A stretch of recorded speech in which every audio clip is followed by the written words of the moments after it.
how to convert landscape video to portrait on CapCut. If you guys are wanting to do that, you can follow up these easy steps. So what you can do is once you place the video on your CapCut's timeline, you will be finding video being placed like this. So what we're going to do is once it is placed like this, from the editing options below, you're going to swipe right and look out for the option of aspect ratio and tap on it. And then after you tap on it, you will be finding different portrait options. So the popular one is TikTok. You can tap on it, and when you do, you can find the video being uh, in a portrait mode. If you would like to resize it, you can even resize it by either zooming in or zooming out after you have selected the ratio.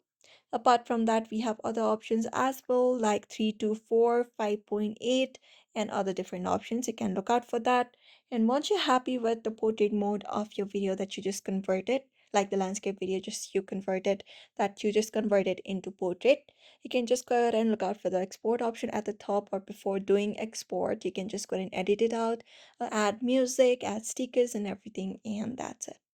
So therefore, you may follow up these methods if you would like to get the portrait mode in your CapCut as well. So I hope this video was helpful. Give it a thumbs up and subscribe for more tips and tutorials.